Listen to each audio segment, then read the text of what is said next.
Hai semua, selamat datang di channel Dipta Samsidim. Pada video pembelajaran kali ini, kita akan membahas mengenai titik balik. Apa itu titik balik? Andaikan suatu fungsi f kontinu di C. Kita sebut C, Fc di sini merupakan suatu titik balik dari grafik f. Jika f cekung ke atas pada suatu sisi dan cekung ke bawah pada sisi lainnya dari C. Nah, perhatikan gambar berikut ini. Pada fungsi ini terdapat 1, 2, 3, 4 titik balik. Kenapa titik-titik ini disebut titik balik? Kita perhatikan. Ini disebut titik balik karena di sebelah kiri dari titik ini cekung ke atas, di sebelah kanannya cekung ke bawah. Begitu juga dengan ini. Titik kedua, di sebelah kirinya cekung ke bawah, di sebelah kanannya cekung ke atas. Dan titik-titik lainnya. Jadi, untuk mengidentifikasi apakah suatu titik tersebut merupakan titik balik atau bukan, cukup pastikan di sebelah kiri atau kanannya memiliki kecekungan yang berbeda. Nah, untuk lebih jelasnya, kita akan bahas dengan contoh-contoh berikut ini. Let's go!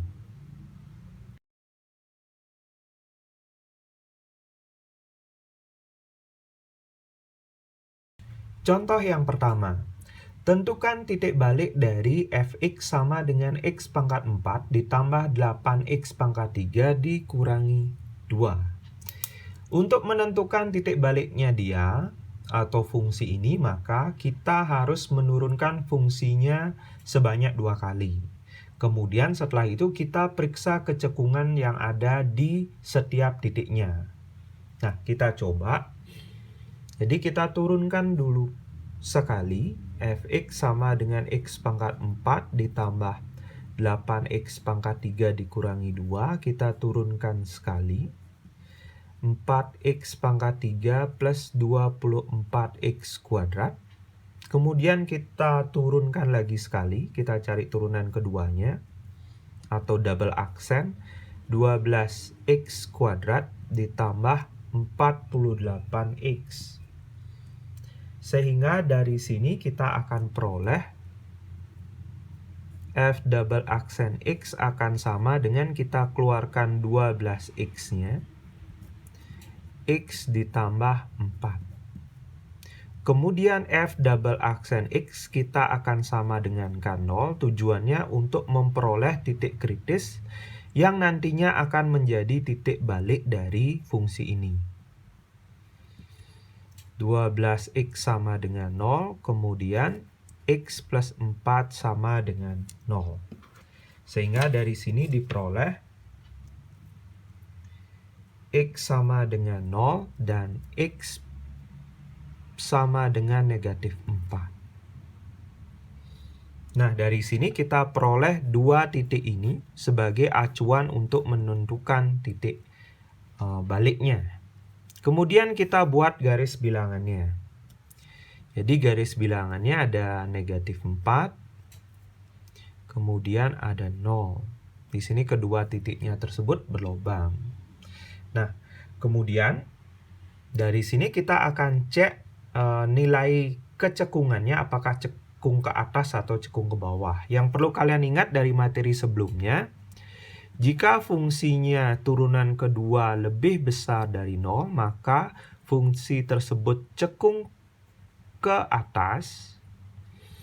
Jika dia kurang dari 0, maka fungsi tersebut cekung ke bawah. Kita akan uji tanda dari fungsi ini. Jadi di sini ada 1, 2, 3 wilayah. Jadi ada 3 wilayah di sana. Kita akan tentukan tanda dari setiap wilayah tersebut. Jadi yang pertama kita uji f double aksen, misalkan untuk wilayah pertama di sana ada bilangan negatif, maka kita ambil nilai misalkan negatif 5. Kemudian kita substitusi ke turunan keduanya. Saya ambil turunan kedua yang sudah bentuknya difaktorkan biar mempermudah kita dalam menguji tanda. Negatif 5 kali negatif 5 tambah 4. Sehingga di sini hasilnya negatif kali negatif 5 tambah 4, negatif 1. Negatif kali negatif, positif. Berarti tanda di daerah 1 positif. Kemudian di daerah 2, kita ambil misalkan negatif 3. 12 kali negatif 3 dikalikan negatif 3 tambah 4. Ini hasilnya negatif, kali ini hasilnya positif. Sehingga tandanya negatif. Jadi wilayah kedua, tandanya negatif. Kemudian wilayah ketiga, kita ambil misalkan 1. 12 kali 1 dikalikan dengan 1 tambah 4. Positif kali positif. Sehingga hasilnya positif. Wilayah ini hasilnya positif. Ini menandakan, untuk wilayah positif menandakan F double aksen X-nya lebih besar dari 0 atau dia cekung ke atas. Kemudian negatif berarti F double aksen X kurang dari 0. Ini juga sama, F double aksen X lebih besar dari 0. Sehingga ini cekung ke atas, cekung ke bawah, cekung ke atas. Sehingga dari sini bisa kita ilustrasikan gambaran yang kita peroleh. Jadi ini cekung ke atas. Dari sini cekung ke bawah, dari sini cekung ke atas lagi. Sehingga kita dapat negatif 4 dan 0 merupakan absis dari titik baliknya. Sekarang kita tentukan, jadi memang benar dia ini merupakan titik balik ya, karena ini ada cekung ke atas, cekung ke bawah, kemudian cekung ke bawah, cekung ke atas lagi. Jadi ada selang-seling kecekungan di antara titik-titik ini, maka dia memang merupakan titik balik. Sekarang kita akan lengkapi koordinat titik baliknya. Untuk X sama dengan negatif 4, kita akan cari pasangan ordinatnya. Jadi ini baru absisnya, kita cari ordinatnya. Negatif 4 sama dengan negatif 4 pangkat 4 ditambah 8 kali negatif 4 pangkat 3 dikurang 2. Sehingga dari sana hasilnya ini karena pangkatnya genap, maka dia akan sama dengan 4 pangkat 4 ditambah 8 kali negatif 4 pangkat 3 dikurang 2. 4 pangkat 4 ditambah ini bisa kita pecah 2 kali 4, sehingga bisa ditulis menjadi negatif 2 kali 4 pangkat 4 dikurang 2. Kita keluarkan 4 pangkat 4-nya, sehingga jadinya 1 dikurangi 2 dikurangi 2. 4 pangkat 4 negatif 1 dikurang 2. Negatif 256 dikurangi 2. Negatif 258. Sehingga dari sini kita peroleh titik balik yang pertama. Titik balik yang pertama itu koordinatnya negatif 4, negatif 258. Kemudian titik balik yang kedua dengan absis 0. X sama dengan 0. Kita substitusi ke F. F0 sama dengan 0 pangkat 4 ditambah 8 kali 0 pangkat 3 dikurang 2. Sehingga F0 akan sama dengan ini habis negatif F0 negatif 2, maka titik baliknya, titik balik yang kedua ada di 0, negatif 2. Jadi itulah titik balik yang kita peroleh untuk soal yang pertama ini. Kita lanjutkan dengan soal yang berikutnya.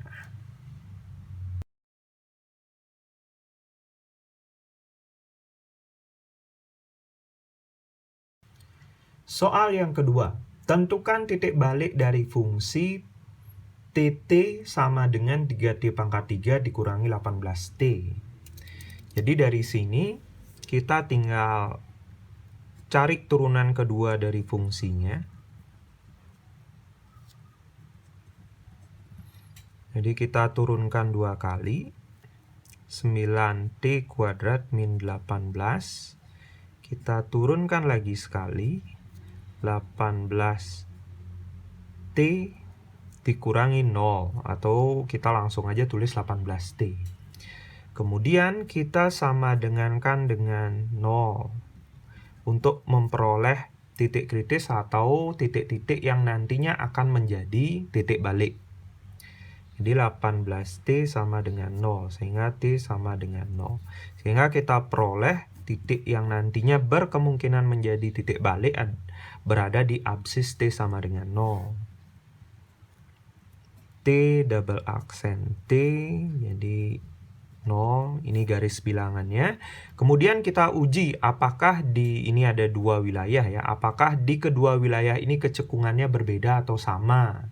Kalau dia berbeda, maka absis 0 ini merupakan titik balik. Tapi kalau kecekungannya berbeda, kalau kecekungannya sama, berarti dia bukan merupakan titik balik.